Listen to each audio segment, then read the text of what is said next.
episode number 129 of Back in the Closet with the Two Crazy Cat Ladies. And today, our very special guest is none other than Cat Lady Justin, otherwise known as the Kitty Boss. Thank you so much for joining us today.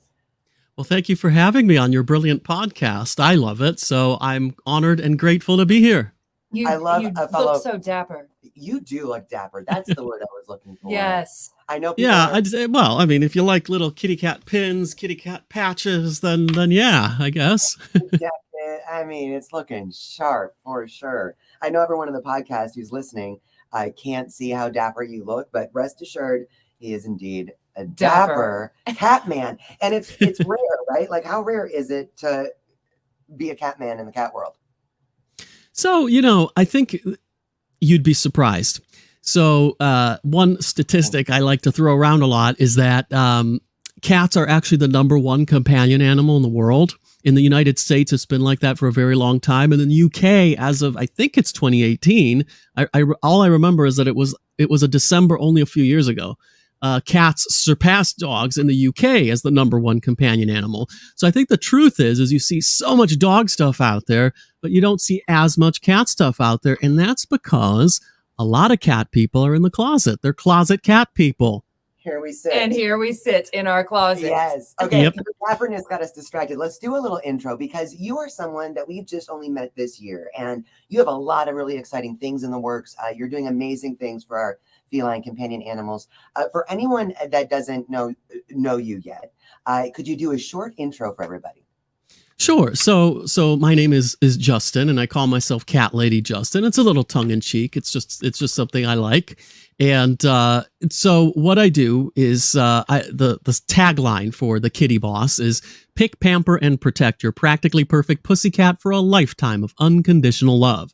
And that's because what I'm aiming to do is help people to pick the practically perfect pussycat for you, and then to help them pamper their pets so that you imprint on each other. And then the final step is to protect your pet properly for a lifetime of unconditional love.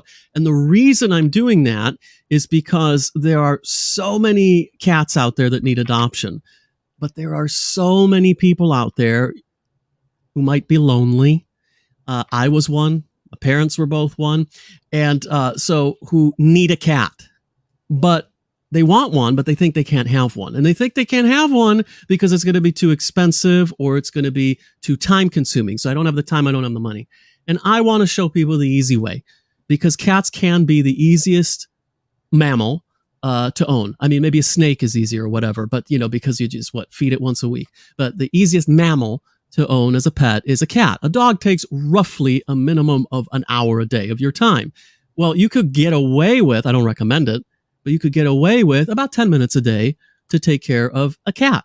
So in my book, unlike other books, it's not super thick like this. It's super thin, because I'm just trying to show you the easy way to get a cat so that you can choose it, you can adore it, it adores you, and you can take care of it for potentially 30 years and save you the 10 to 20 year learning curve from, picking the wrong cat and then you're thinking of getting rid of it, surrendering it, or all these awful things. And I just want to show people, or worse, you do what I did, which is spend 10 years with no cat, having grown up with them, and going nuts and buying all kinds of ridiculous things. I collected plush toys of sheep, and I have hundreds of them. And it was a ridiculous, it looked like something out of one of the movies where you have a guy with an unusual hoarding habit.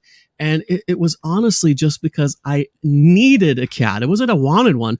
It was I needed that animal, that companionship in my life. And so it got to that point. And I don't even care about those plush toys or whatever anymore, because I got my two cats.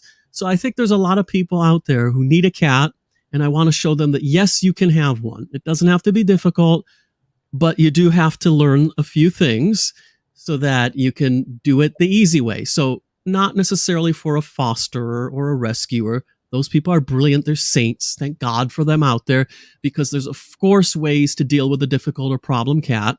And I refer people to some amazing behaviorists who you guys know as well, who take care of you if you have a problem cat. But I'm hoping to show people that it doesn't have to be that way. You don't need a book this thick. You don't have to build a super highway in your house. It doesn't have to be My Cat from Hell.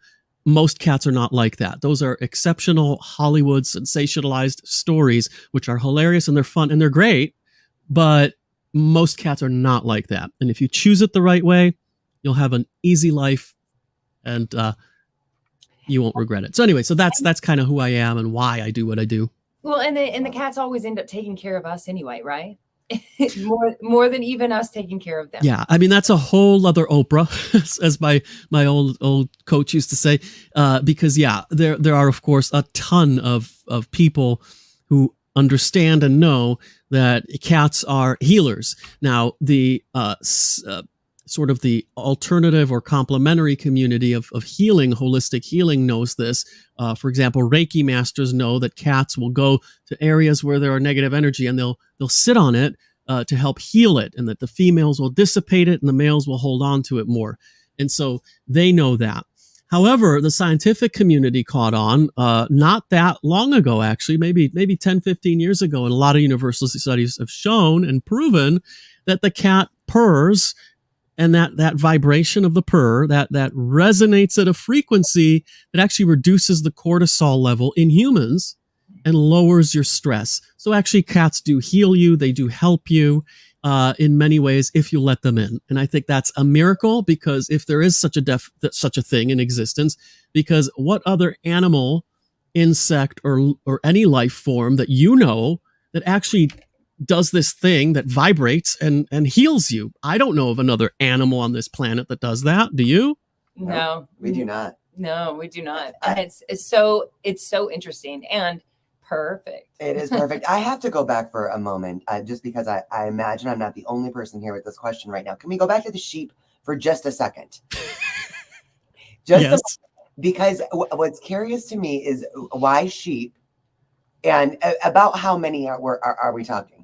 So the truth is why sheep? I don't know, other than they're cute. Like, why didn't I collect plush cats? That's a great question. I don't know. Maybe you need to ask my therapist, but I actually don't know that. They're cute. I do like wool as a fabric in general. I think it's sustainable. It's great. There's like sheep poo paper that they make in Wales out of sheep poo. You can actually make paper out of the poo of a sheep or an elephant. And so there's so many awesome things about, this animal that you can do, that it makes it like a sustainable marvel for this earth. So I think that's part of it, but all the part of it, they're cute. You got Shaun the Sheep, that little animated thing, and it's just a cute little animal that people have readily made into cute plush toys. And so I don't know the exact number, but there are at least 200 to 300 of them of different sizes. So there's some of them were about like this big, like Beanie Baby style. I also remember one Easter when I was still in California, actually.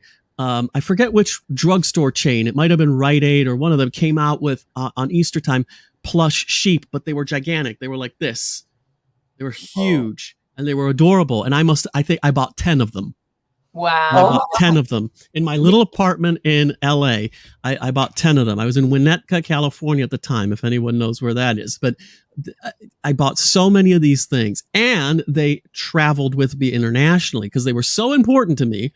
They came with me overseas when I moved first to France and then to the United Kingdom.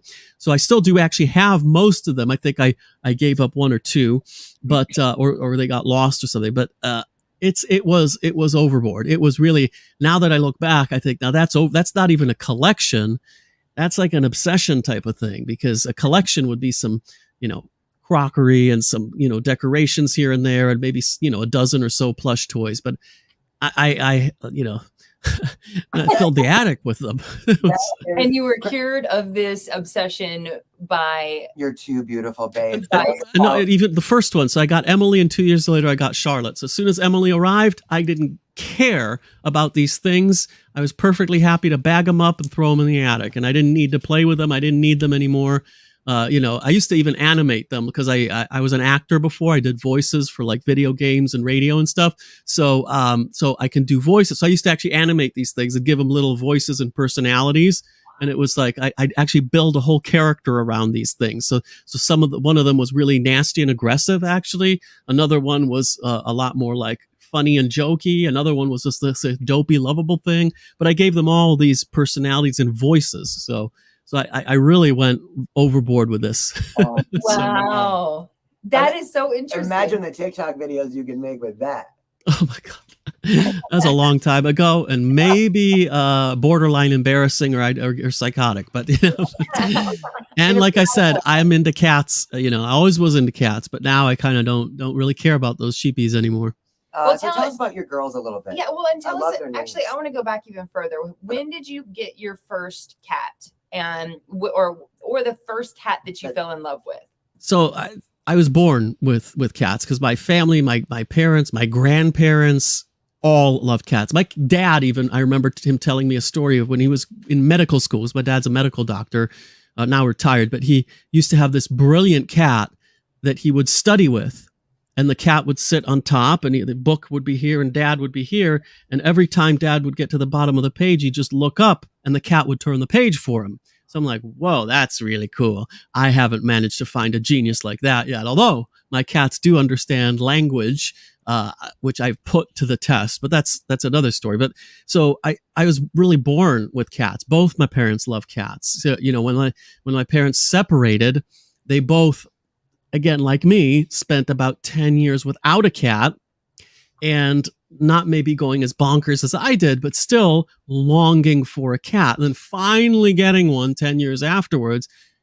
And it was like, I should have got this a long time ago. And I know I've been trying to tell you should have got this a long time ago. It isn't hard. It isn't difficult, is it? No, it's wonderful. So they both, we've all loved cats. We all grew up with cats. Like I said, even my grandparents had cats. And so I think it's just something I was born with and born into. And heck, maybe I was an Egyptian in a past life because, I've always loved, it's like in the DNA. So to me, it's that. The first cat, let's say this lifetime, that I fell in love with was my cat, Leah, who was a beige Persian. So she was this gorgeous, giant, fluffy thing, beige. I had her, I was 4 when we first got her. And she's named actually after my grandmother. I have a grandmama named Leah. And she was just this great little companion animal. So because I also play piano. So she'd sit with me and listen to the piano and all that kind of stuff. And I'll never forget the day, because we actually snuck her in to an apartment, because we didn't grow up wealthy or anything. So we lived in smaller apartments and a condo. And eventually my parents bought a house and all that. But when we were in the apartment, we actually snuck her in, and there was no pets in that particular place. Leslie Towers, I'll never forget it. It was in Michigan, in Southfield, Michigan. And then I remember we moved to a condo, Franklin Point Drive in Michigan as well. And that was also no pets, but my parents, for some reason, weren't willing to sneak the cat in there. They didn't think that would work. So we actually surrendered it. Now, thank God, close family friends adopted her. So Sandy and Hezi Shoshani adopted her. God, rest their souls now, but they adopted her. And so she lived the rest of her life in a loving, amazing home. I mean, really loving. I mean, they were very excellent animal people. I mean, he was actually a director at a zoo, so he knew about animals, and that was his whole life. So I'm grateful for that, but I was obviously miserable when we had to do that. And I didn't help my mental health growing up as a kid, the fact that we had to surrender my beloved cat. And then we got another one, Iggy, when finally we bought a house and moved to Huntington Woods, Michigan, and lived there until I went to college. So finally we had Iggy. But the first one was Leah, this fluffy, beige Persian. Beautiful girl. I love that. And what about your babes now? How long have you had them? How old are they?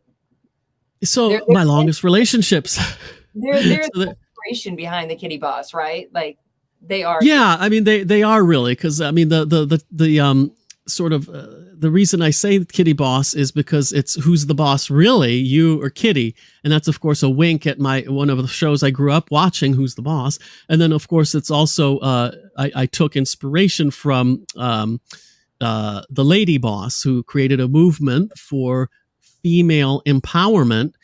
and called it the Lady Boss. And it's a Caitlin, I think her name is, something like that. Now she's a fitness person, and obviously I'm not a follower of hers because I'm neither female nor super fitness oriented, although I'm fit and I keep fit, but it's just not my my obsession.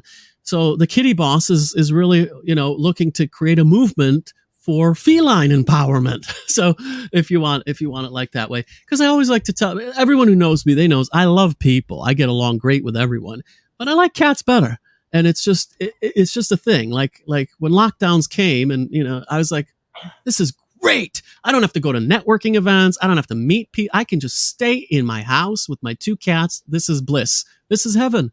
And literally, I'm not wishing for more problems in society, but me, it wasn't a problem at all. I loved it. So to me, that's kind of, they are the inspiration behind it, but also it's also the fact that I observed that there's this misconception out there that it's too expensive, that it's too time consuming to have a cat. And there's so many people that deserve a cat. They need one. And if I could just show them that it doesn't have to be hard. You just got to make these moves, these easy moves, and you're done. And I think and you'll be happy you did. So I think that's kind of the inspiration within it. So to directly answer your question, my longest relationships are Emily and Charlotte, my cats. And so Emily is 11. She turned 11 in May. And she's not a purebred anything. She's a domestic short hair. And if you follow me on social media, you'll see tons of photos of her. I have literally, I think, about 10,000 in my phone. And Charlotte is 9. She actually turned 9 this week on September the 2nd. So let's wish Charlotte a happy birthday. She's downstairs eating, but Charlotte's birthday was this week, and she is again, not a purebred anything because I prefer it that way. She's a very fluffy, tortoiseshell and white, so calico and white, long hair or semi-long hair. And so absolutely stunning cat. Again, if you stalk me on social media, you'll see enough pictures and videos of Charlotte. And they're really, the loves of my life at this point. So that's why I'm also obsessed with their longevity, because I want them to live to 30. The longest lived cat was 38. So it's entirely in the realm of possibility for a cat to make it to 30. So I'm doing everything in my power for that to happen because I want to ensure their well-being and longevity for as much as I can in, of course, peak health, not in like, a cat in diapers that can't walk, but I mean, in perfect health. I want them to stick around as long as possible. Yeah, quality of life is important. And how about Charlotte and Emily? Do they enjoy each other? Oh yeah. So I don't know. So they're not sisters, and they're not like cuddling and sleeping together all the time. But they do get along. They do get along well. They don't play that much together because I think Charlotte's more playful than Emily anyway. So I play with Charlotte more than with Emily. But they don't fight. They've never hurt each other. The absolute worst that's happened is Emily hisses at Charlotte, just to tell her, my territory, don't bug me. I'm older, even though I'm smaller, I'm older. It's whatever. And so, but they've never harmed each other or attacked each other. I've never had an incident where, there's blood or anything like that. That's never happened. So I'm lucky, but also, like I said, I do the right things to make sure that happens. Right. So it's really interesting. So that's, so do they get along? Yeah, they get along well. I wish they would get along better, like sleep together and all of that, but it is what it is. Yeah, I mean, my mom doesn't get along that great with her sister. So what am I going to expect? Yeah, it's fine. It's fine. And how did they come to you? Was it just that moment where you realized I'm going to? Yeah. Did you go to a shelter, or did you find them on the street? So the shelter thing. So I do encourage shelters, and I think that's the best place to adopt the cat. But at the time, this is going. When I got Emily first, I was with someone at the time. That went away 6 years ago, and I'm with someone else now. But the point is when that happened, we went on something called Gumtree, which is a bit like our version of Craigslist. I don't even know if that still exists, but at the time it was big. And so we went on there, and there was a family in Clifton, because I reside in Nottingham, England. I'm not, I have a British passport, but I'm not British. So, but I'm here. And so we went there. there was a family with kittens to adopt, and I think they just kind of made some side money doing that because it was about 35 British pounds for a kitten, and that's reasonable. So we checked it out, and we checked out a bunch of them, but there was the one that the video was like, wow, okay, now if that cat will have us, like when we meet that one there, I didn't know if it was female or male because it was a tiny thing. And I was like, but the eyes, whatever it was, just magnetized. So I was like, if that cat accepts us, that's the one. And sure enough, that was Emily. So Emily just came like that. Charlotte was a similar situation, except that my former partner's colleague at work had a neighbor that was getting rid of 10 kittens because he had 2 cats. Both cats got pregnant and had a litter. And so this asshole decided to not only get rid of the kittens, but get rid of the cats as if it's like their fault. I don't know. That's why I apologize. I didn't ask you in advance if it was okay to use an expletive. It's fine. So I apologize for that. But there's no other word for that because, I understand you can't keep 10 kittens. That's a lot for most people, but not for our mutual friend who has 17. But to get rid of the actual 2 cats, I thought that's going too far. So the colleague was asking around and saying, does anyone want a cat? And we had been thinking of another cat for a while, and we knew that it was probably better to get him or her now. In other words, when Emily was only 2 and still very young, as opposed to, Emily getting really, really entrenched in being the only cat. So that's so we're like, sure. So we went to go visit, and I kind of had in mind that I wanted a ginger. I wanted an orange cat, but as one of the things I teach is to try not to be stuck on a specific cosmetic like that. So I went there with an open mind, and there was a ginger boy cat there who didn't give us the time of day, didn't care about it, couldn't care less. It was not interested in the least. So I was like, that's the wrong cat. There was one cat out of the entire litter that was interested, and that was Charlotte.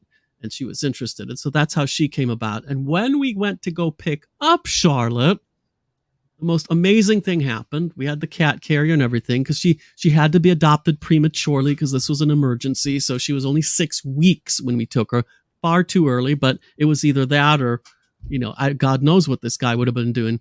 And so we went to pick her up. The mom cat. Oh, no. Wait, you froze for a second. Wait, you froze at like just the right time. The mom cat. The mom cat. What? So the mom cat, who I would have loved to have taken as well, the mom cat actually picked Charlotte up, like the cats do, by the nape of the neck, and deposited her in our cat carrier. So it was like, thank you. And I wanted to take the mom cat too because she was super friendly, but we could have only one. Wow, what a beautiful story. That's so precious. Oh, I love that. The mom knew that she belonged with you. I'm going to cry. I know. That's so precious.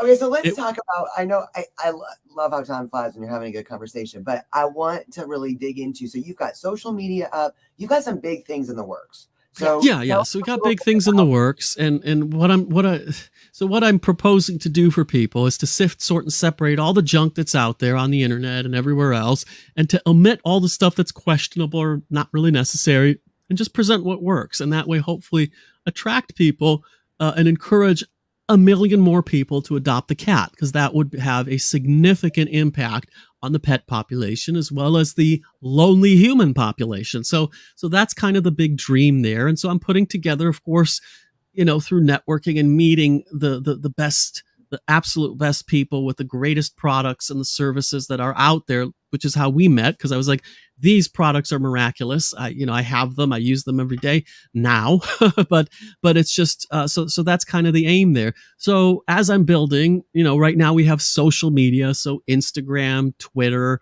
Facebook. I do have a TikTok, but I'm not that, I don't really know how to use it very well yet. So the main ones are Facebook, Instagram, and Twitter.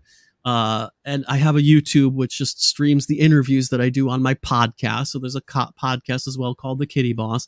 And, you know, and in Facebook, we also have a private Facebook group. So I would welcome and embrace anyone to follow or join the group and just be a part of that. Coming soon, I just met with the designer last week. We're going to have a website that will present a little bit more about opportunities to, like, for example, join our mailing list, where we won't turn your inbox into a litter box. So I'm not going to be spamming you daily. But what I'll do is just present, you know, some stuff, some summaries when it comes up, and also to announce when the actual book, The Kitty Boss, comes out, and the course that I have along with it, because I'll be doing a course that, again, I think because I have the attention span of a cat, I can't stand these things that you do a course and there's 52 lessons and they're each like 4 hours long. I'm like, you got to be joking. You know, give me a refund now. I don't care how good it is. I'm not going to sit through that much stuff. I don't want to. I like you, but not that much. You know, I don't want to see you for 3 hours a day. So I think for me, it's important for that. So I think, you know, I'm going to keep them to 5, maybe 10-minute max lessons. They go over the main principles of the book, maybe a little deeper, and with some extra stuff to download and things. And so it'll be hopefully really nice like that. And so as I release those and launch those things, I'll announce them to people on the mailing list. So that's all of that's coming soon in the next, let's say, month or two. And for now, what I'd like people to do is to, you know, follow me, join sort of the Kitty Boss movement, and help us share and care about our feline friends. I love that. And so for everybody watching right now or listening, the links to all of his the Kitty Boss social media and podcast are in the description here. So go, you know, find your favorite. If you're a Twitter person, if you're a Facebook person, YouTube, whatever, subscribe, and so that you guys can get the updates and find out when all this awesome stuff is happening. Do you have a date set, For the release Justin, of the book? For launching stuff? No, I don't have a firm date yet because I only just met with the designer. So I'll announce even like a firm date with everyone soon, you know, as soon as I have a date and saying we're actually going to launch it on this date. So it's early days, as we say here in England, but it's just, but I have a lot of posts already. So there's over 100 posts. I have over 100 episodes of the Kitty Boss already. I've done lots of short form episodes about little topics, everything from feline, you know, kidney things to all kinds of stuff that I talked about. Teeth most recently. Right now I'm doing a liver thing. So it's just great little things. And then I also do the occasional interviews with people like you guys and other people. I'm doing one tomorrow, for example, which I then live stream and post on the podcast as well. So it just be great, whatever's easiest for people to consume. So the information, if you follow me everywhere, is going to obviously be repetitive.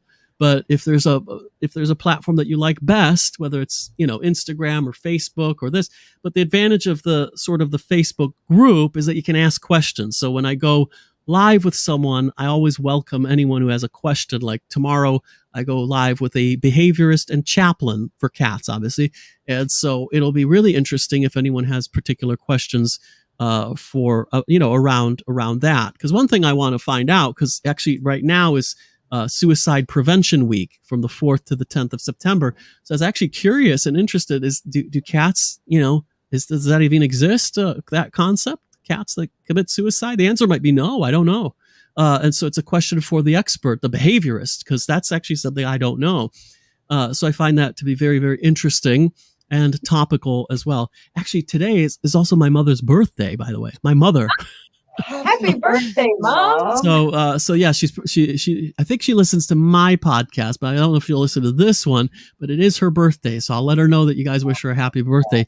And of course, if you're watching this later, today is the 9th is it the 9th? No, sorry. Sorry. So tomorrow is my mother's birthday. Today is the 8th of September, 2022. And for anyone who doesn't know, today Queen Elizabeth passed away. So we lost our monarch here in the United Kingdom, and it's actually a very sad day here. But the reason I think, I am not particularly like sitting here sobbing and wearing black and all that is because I think it was Queen Elizabeth's father during World War II who came up with the famous British phrase, what is it? Carry on something? Keep something? Oh, you know that one, right? Yeah. Oh, you make me want to Google it. Yes, something. Keep and carry on. Keep calm and carry on. Yes, keep calm and Yes. carry on. Keep calm and carry on. And so that's a lesson from her father. And I think she would want us not to grind to a halt as a society and just start mourning for the rest of our lives and being miserable. She would want us to keep calm and carry on. Yeah. We're not disrespecting her in any way. No. We're honoring her by keeping calm and carrying on. Yes. With a little thought and a little nod to her, because she was a mostly beloved figure. Of course, some people don't like her, but she's a mostly beloved figure in the world. I've never heard of anybody not liking her, but I have. Well, probably you're in the UK, Yeah. but it's funny that I just got that text while we were getting ready before the podcast. I just got the text that said "Long live the Queen," and didn't put it together that you're in the UK. I mean, I knew that you were in the UK, but it didn't put it together. It just happened at this moment right before we recorded this. Yeah. podcast. So I mean, people will probably be listening to this, years later, and so it's obviously not relevant to them at the time. If it's like 2028 or something, maybe it'll be King Charles. But for now, it's just something to be aware of, that as we're recording this, that just happened, hours ago, literally. And so it's a big deal here in this country and actually in the world, because she's well known throughout the world and well liked and loved throughout the world. Yeah. Again, not universally, but nearly universally. So I think that's she hasn't been a super controversial figure or anything like that. So I think that's just something to be aware of. But we need to, like I said, keep calm and carry on. And she was a dog person anyway. So whatever. You be nice, Really? Justin. Now May she's she laughing. rest in peace. I mean, Yes. it really is the end of an era. long era. So I know. Oh yeah, 70 years as the Queen of England. I mean, she started during World War II and Winston Churchill, and something like an iPhone would have been considered nearly sorcery back then. Because that was the times where a lot of people didn't even have telephones in their homes at the time, like a landline, the old machine there that most kids these days don't even know what it is. Yeah. That didn't exist. Computers didn't exist. There was no streaming. There was no even computer. The first computers didn't come out till I think 20 years later, and a simple thing to do a simple calculation would have taken up a whole room. Let alone this. This would have not even been in the realm of imagination at the time, other than science fiction. So anyway, that's someone who lived through a lot of history, which is That cool. was a cat that just dropped on me. Ooh, you got a cat there, huh? Zorro's like Oh, climbing goodness. around the. He was Yes. I met Zorro before when we recorded an episode of The Kitty Boss with you guys. I met Zorro. He likes to be on camera. I He was likes to sitting- show Yeah, us. but he's cute. He should be. Yes. He is the best. Oh He my is. gosh. Well, Oh my goodness. today is a significant day, and it is always exciting to talk with someone. I don't know. It is extra putting the dots together. I know. Today, can't with the believe neither Queen's one of us did. passing just Yes. moments ago, and being able to talk with you over there in the UK right now. So Yeah. I'm sure that today is going to be very memorable for a number of reasons. Yeah, Well, but yeah. I mean, it will be. Although I almost asked you, you guys. Sorry, I almost asked you guys if you were going to have some wine right now, but then I realized actually, while it's after dinner right now, so it'd be totally appropriate if I had a glass of wine. It might be a bit early for you to have a glass of wine at this juncture where you are, because you're not. So it's because Yeah, it's 8:30 p.m. here. Even for us, it's a little early. I mean, we sometimes start early, but noon is a bit It's early pushing for it, us. even Yeah. for us. Yeah, and we actually have another live right after this where we're going to be doing a tour of our house to show all of the catification in our home, Oh, cool.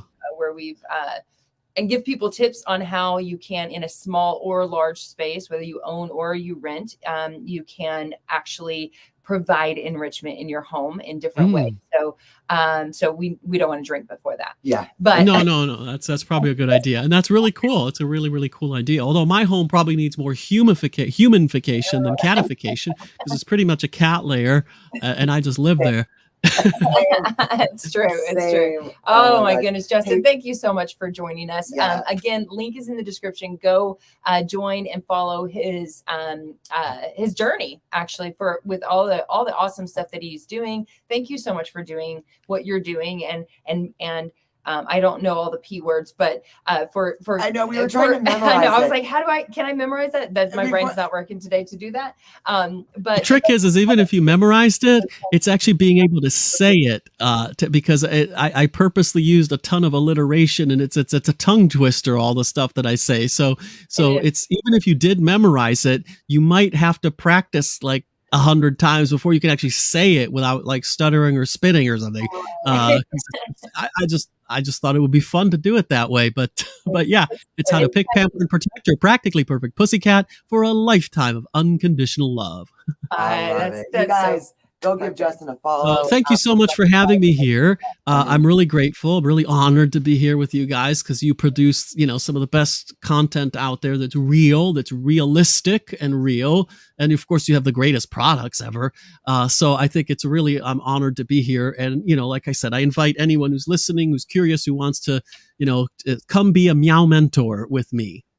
Yeah, Yes, mentor. I love That's the best. Oh, Justin, I'll be certifying meow mentors. Trademark that. Trademark that. That's awesome. All right, Justin, thank you so much. Thank you everyone for joining us. Yes, Oh, and we that'd will be see great. you.